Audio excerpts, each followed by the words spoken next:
you called Atlanta the Black Mecca. The Black Mecca is Baltimore. But Oh, here we go. Nice, Lord, here we go. And I'll be hearing your Baltimore come out too. You like Burry? Tell me about Burry.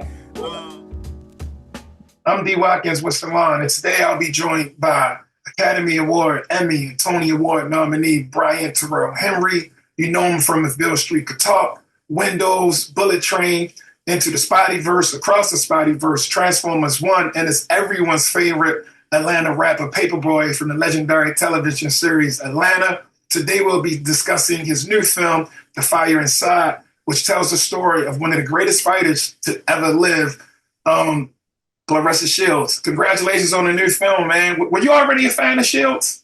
no, you know what? That's the craziest thing is that when I was approached with this script, I had not heard of this story. And that was a big reason why I knew I needed to take it because when I read it, I was so upset that I did not know about it.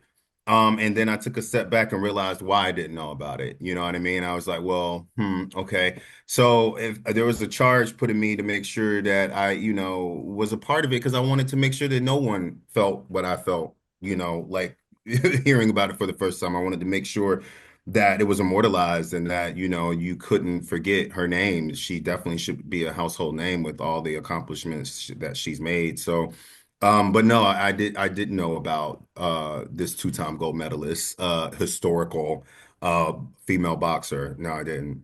It's what we love about life, though, right? It's like the ability to just be surprised. It's like it just makes you feel like, wow, what else is out in the world that I don't know about? Truly, that's the interesting thing, right? About especially when it comes to our narratives as Black people, the things that we have exposure to and the things that we don't know.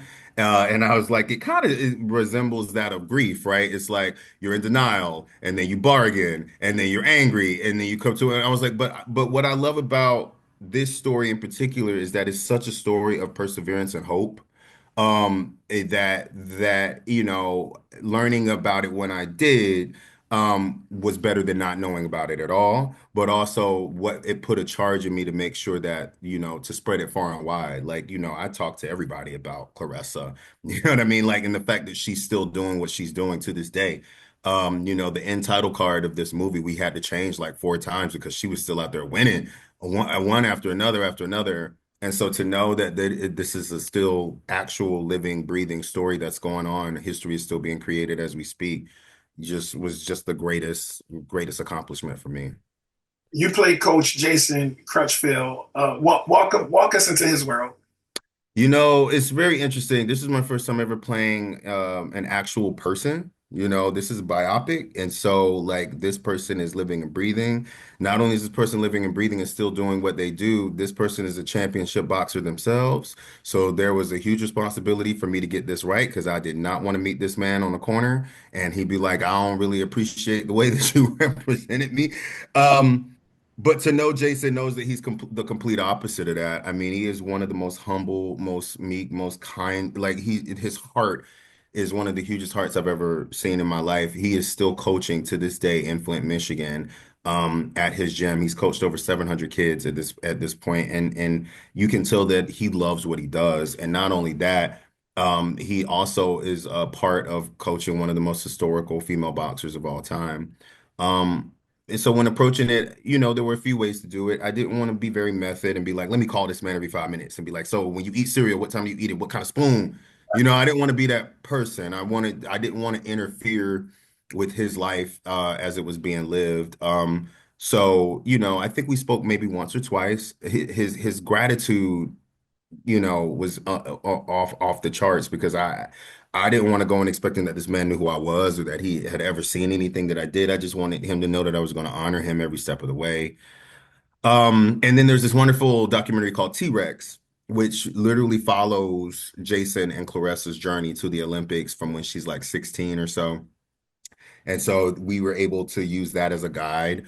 Some of the shots from that documentary we are using shot for shot in the movie. So, I was able to watch how Jason interacts with Claressa, watch how he interacts in his personal gym with his kids, watch how he, interacts with his wife and his family at home. But for the most part, I just really wanted to honor what the legacy that Jason was leaving, and that legacy was definitely his mentorship and his coaching of Claressa. Because, I had never seen a story like this before, that followed this black man and this young black woman, coach and athlete. I had not seen this, on screen before. And I also had never seen a man like Jason on screen before. And I wanted to make sure to honor that, to make sure to show that he is necessary in this world, like to all the Jasons that exist out there, to let them know their story is necessary and how much we appreciate them. So doing this project was really just like a love letter and a letter of appreciation to Jason, because I think about all the mentees, I mean, the mentors that I've had in my life who believed in me, who literally would knock me around and be like, what are you doing? You need to be in theater class. You need to do this. Why aren't you going? This movie is also for them. So I hope that the takeaway isn't just learning about the exceptional feats that Claressa has done in her life, but also as a love letter to the mentors and the people who have guided us to those heights as well. So you had the documentary as a guide, so you didn't have to pull up the Flint and just watch him in the gym for 2 years straight to be able to. I wish I had that time. I really wish that I had that time to submerge myself that way, but I didn't. They had been working on this film 2 years prior to when I attached, so like it was going in 2019, and then the pandemic hit and put it on hold. And then it took them a while to get it back together. And some people who were attached to it before were still there and some weren't. And then, I was approached about it. So I was also coming into a lived story, and I wanted to honor what was already there. I didn't want to come in there and act like I already knew what was up, because I didn't. I wanted to make sure to honor what Ryan and Rachel and Claressa had already laid down. You know what I mean? I was just coming in as a man of service. What I love about the film is it shows that our coaches, especially our black coaches in our neighborhoods, what they mean to us. It's not just sports instruction. You're like a father. You're Yeah. a mentor. You're a big brother. You got to help with the homework. It's so much, and I think you did a good job of showing that as well. Thank you. Thank you. Like I said, I too sit here as testimony to my mentors and my coaches and my teachers, truly, who were all black men and women. My education was mostly all black from preschool all the way to college, until I went to grad school at Yale. That's when, it changed. But, I had, and not only was it all black, but it was like in the South, North Carolina, and also Washington, D.C.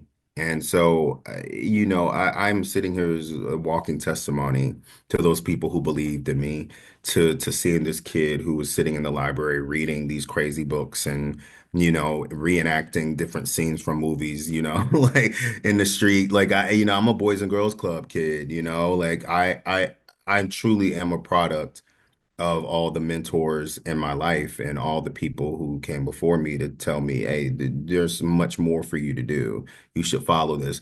And I always say that about my career, is that I never came into this career thinking that I would be all these things you just mentioned, Emmy nominated, Tony. I never thought about it. It felt so unobtainable actually to me, because I knew what I saw on television. I knew the examples that I didn't see on television, or in theaters or on stage. And if it wasn't for all these people coming up to me being like, this is what you really should be doing, my Mr. Thomason's from Morehouse, my Miss McNair's from high school, like, if it wasn't for these people really seeing that in me, I know I wouldn't be sitting here talking to you. I would not even pursued it. I would not even thought to audition for some of the plays and things that I went up for, if it wasn't for my mentors telling me that. So I think I hope this movie does is inspires more people to mentor, inspires more people to listen to that thing, when you see that spark, when you see that thing in somebody, to go and nurture it,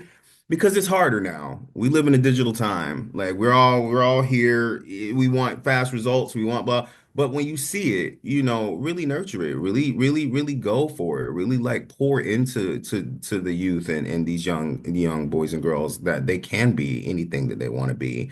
And teach them discipline and teach them, that the stars are possible. Because I'm telling you, I would not be sitting here talking to you if it wasn't for the ones that did that for me. Listen, you had a couple of Crutchfields in your life.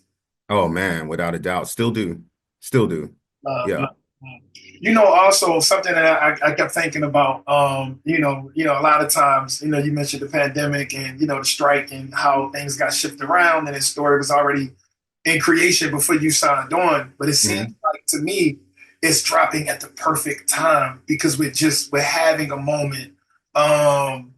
We're having a moment in women's sports in America right now that is beyond beautiful for our sisters that's out in the field.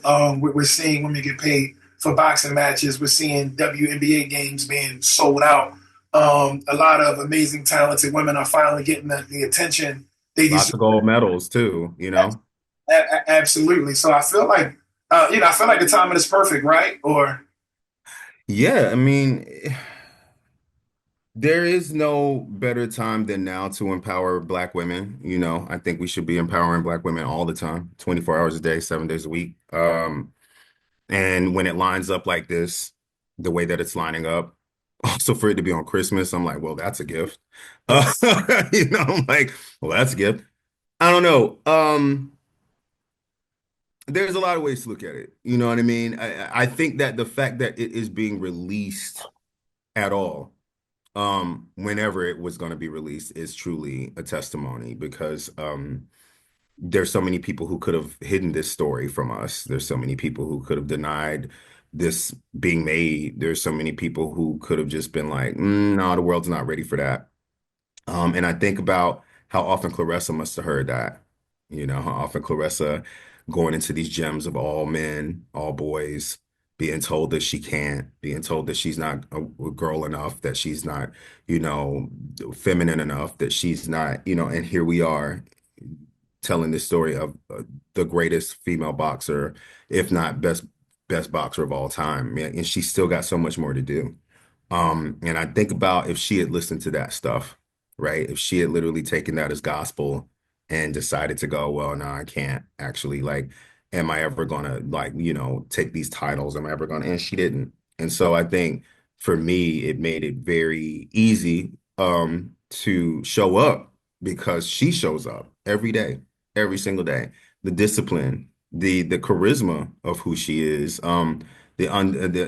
She can't be denied, and I think that that is something I hope that every young Black girl and every young girl takes away when they watch this. Like when they see this, I hope that they leave the theater with a greater charge of knowing that anything they want is possible, and also knowing that the challenges are going to come. Like you a want to come? man, you're going to have to take your licks. You're going to have to take your licks. Like that, like boxing is such an amazing metaphor. Like it's such an amazing metaphor. And I Right. was saying earlier, I was like, even getting in the ring to box is hard. You know what I mean? Like to figure out which rope to go through, to strap up, to go in and know that you are going to have to take a hit. You're going to take licks. But it's truly those hits that make you. It's truly you showing up in the ring that makes you. And I just think that Claressa's life, this movie and what this movie is about is such a metaphor, I think, that I hope reaches far and wide. Yes, to all audiences, but definitely to young Black women and girls for sure. Yeah, I think it hit me. It hit me in a different place, like something that I wasn't expecting when I was watching the film, because it's like it also something that we see in our communities a lot. Like you grew up in Fayetteville and then DC. You was in DC for high school, middle school. For elementary school. Oh, okay. So you was in DC young, right? Yeah, yeah, all elementary school. Oh, so when people ask you where you from, what you say? Well, I have to honor both because my father, I was raised and born in Fayetteville, North Carolina, but my sisters and my mother and my nieces and nephews are still in the DMV. And so I literally am like, oh, I'm country mouse and city mouse. You know what I'm saying? Like I have to honor both. The women of my life are in DC and in Maryland and I grew up in Fayetteville. Yeah, I'm from Baltimore, so I'm not too Hey, familiar. Okay, so I mean, like when it's in you, it's in you. Like, And that's so that's what like and obviously it fits perfectly with the film. But I'm like, we have these situations when we come from like these dense black populations where that one person who has that talent becomes responsible for delivering the community. You know what yeah, I'm saying? Like yeah. you need that one Claressa to make it. Hmm, hmm, So hmm. that so many people can eat. And I just sometimes I sit back and I'm like, man, when we gonna reform that? You know what I'm saying? You know what's crazy is that like because when I was growing up in Fayetteville, North Carolina, there was nothing really saying that I could be where I'm at. You know what I mean? Like now, look, I was supported. Let me explain something. Like Fayetteville supported me. Like I mean, every single corner like that I was in, I was a part of some arts or some program. Like I was definitely in the community, and I love Fayetteville for that. I really do. But I always knew when I was in Fayetteville, I was like, I gotta see what else is out there. Like, I want to see what else is out there. And Fayetteville, the people of Fayetteville supported that for me. They were like, go see. Like, you can aim for all of it, do all of it, go for it. Like I had some amazing, amazing mentors and friends who were like, man, you should go. You know what I mean? And a big part, I used to call it naivete. Like I was always very much an idealist and was like, let's just try. I was that kid. I was like, let's see. You know, um, It's a good thing. and I never really had that kind of I guess censorship about what I was allowed and what I was denied. I was like, I'm just gonna try. Like there's nothing that's gonna hurt me from trying. And if it wasn't for knowing that there was something bigger, or trying to like aspire for something bigger, I don't think I'd be sitting where I am if it wasn't for people who wanted that for me. Also, my community wanted that for me. I don't think I would have. I don't think I would have gone as far as I did. So I think about Claressa and Jason a lot, because I can only imagine this male boxer who sees this young girl come into his gym Mhm. that's like, I want to be a boxer. And knowing that, he's like, what are you talking about? Like, are you sure? Because it made him question himself. It made him Right. question his ideals and his morals and his thoughts about, and I think it made him a better man and a better human being because he showed up for that challenge. But I also believe he didn't think it was a challenge that much because he knew he had the greatest boxer. And so I love that, man. I love that story of seeing the potential in somebody and really wanting to raise it to its greatest capabilities. And it takes heart, it takes a care, it takes a courage as well. And for Claressa to even go in there and just be like, yeah, me, coach me. Like I want to do it. I don't know. That was a huge appeal of what drew me to this story because it reflected a lot of what I felt like I was going through as a young kid of like trying to figure out what I wanted to be. And, I remember when I was in kindergarten, they would always be like, so what do you want to be when you grow up? And I was like, I don't know. Like, I mean, is there a job that like that question of where do you want to be in 5 years? I'm like, alive. I don't know. Like what? I don't know. Like, but Much before Kenny got it. yo, like, but the showing up, I think, is the hugest challenge sometimes because you can look at examples and be like, well, I don't see nobody like me there. I don't see nobody that's doing that like me there. And then having those mentors being like, yeah, because they're saving that spot for you. So why don't you go and try? So that's what this movie means to me is it's kind of like my send up and love letter to my mentors as well. Because the amount of gratitude I owe to them for where I am right now is just, it's so deep. You hit it when you just talked about the support you had in Fayetteville, right? The support you had coming up, because I think one of the things that another thing that really that resonates in a film is it kind of shows what it takes to make it. Like you even when you think you've made it, or when we set out to accomplish these big goals, and then we find out that it may not be all we think it is, right? Um, Sure, sure. the film is set in Flint, Michigan, and we've been saying Flint in the news over the past few years, and it just I think you show that being good being good is just the beginning because you also have to survive your family. You have to survive your plot. You have to survive, a coach who might not feel like you're ready to participate in the sport. So it's like Yeah. being a good is just the tip of the iceberg. And I don't think we talk about that enough. You know, it's one thing to be good and black. That's one thing. Mm-hmm. But you got to be great, Yeah. right? Got to be great. You can't have, it's still things that I see in my rise all the time. It's like, oh, well, I thought that I did this. Maybe am I good enough? I went through this. I put this time in. I didn't, but it's such an interesting challenge, right? Because we tend to sometimes be our hardest critics. Absolutely. We're really hard on ourselves. And what I learned from meeting Claressa, I promise on everything that I own, is to truly, truly, truly believe in myself Mm. because no one's going to take this from her, nor can you. It's on record. She's the only female who has won 2 consecutive gold medals in boxing, period. And yes, she's a black woman. And she is also a black woman from Flint. And yes, she did it before she was 21, you know? And there are going to be people like when I listened to her, I was like, there's still people saying that you're not.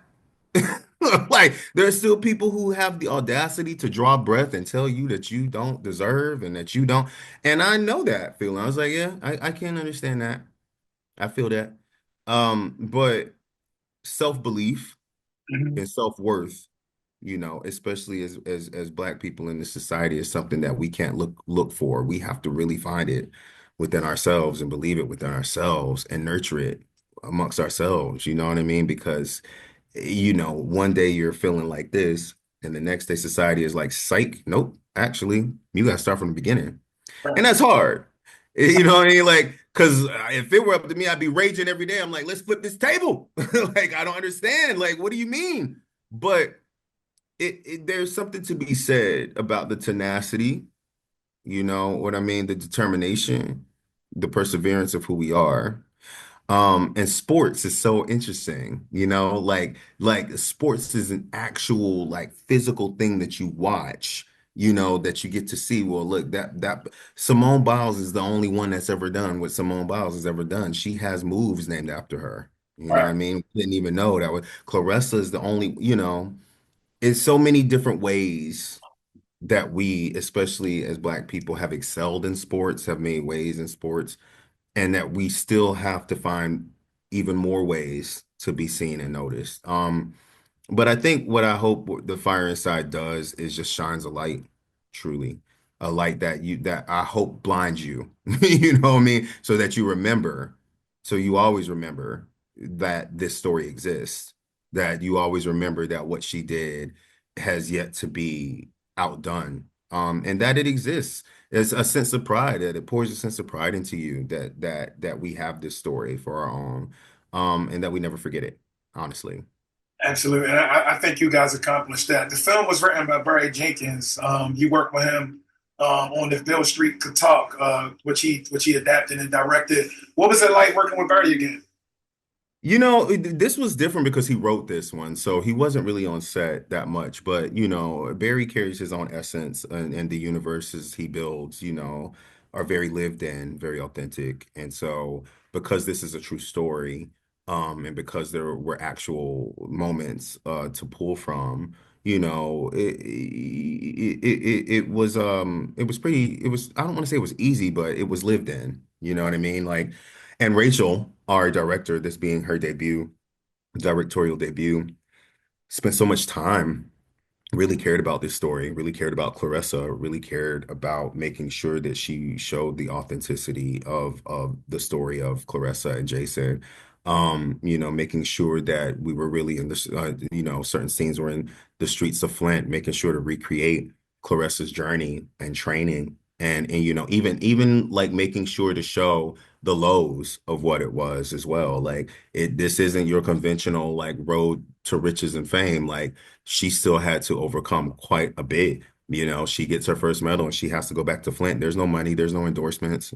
She's still, and people don't really see that. People don't really think about those moments, right? But with Claressa's permission, she allowed us to really peel back the layers of that and showcase that because it's real. It's really, really real. And I'm so grateful to Claressa for being so transparent about it, for being so open about it. Because, when it comes to telling a story about your life, you can sugarcoat as much as you want. It's your life. You can withhold as much as you want to. It's your life. But Claressa was very much like, no, no, no, no, no. This is what it was like.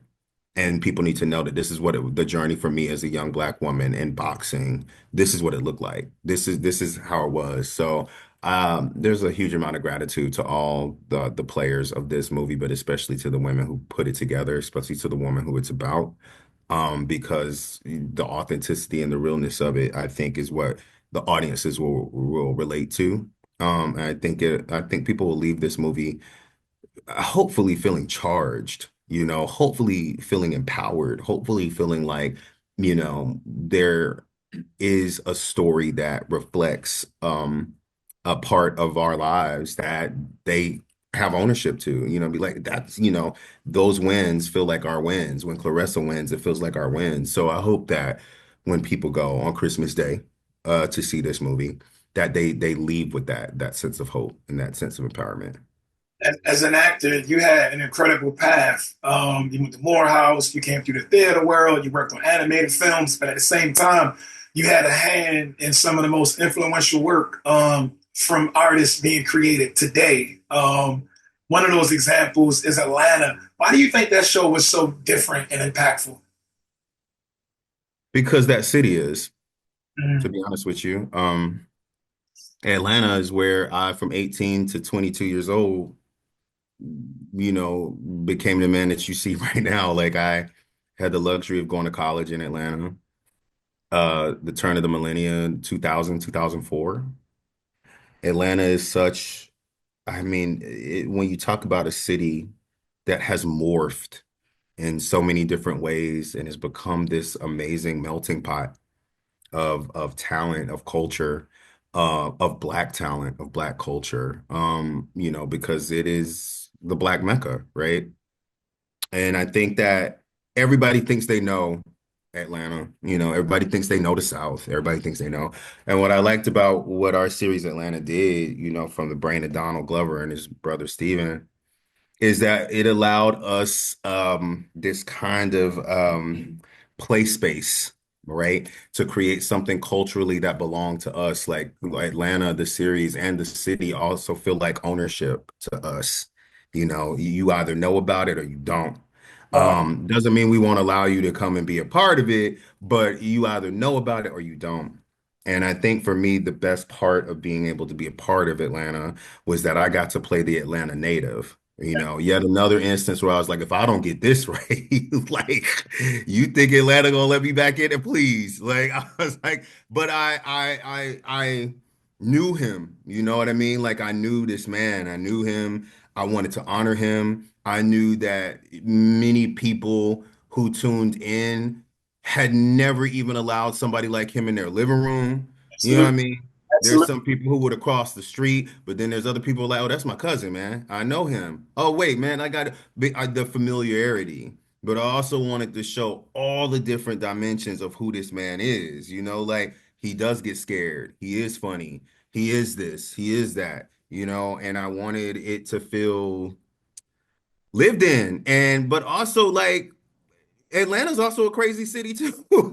Like there's so many, it's so funny. After doing that show, there's so many instances in my life where I'm like, oh, this is an Atlanta episode. Like it's true. Like it is true. It is an Atlanta episode, especially living in this society as a black person, period. There are just so many instances where I'm like, did you see that? Like what? Like you should, the otherworldliness of it.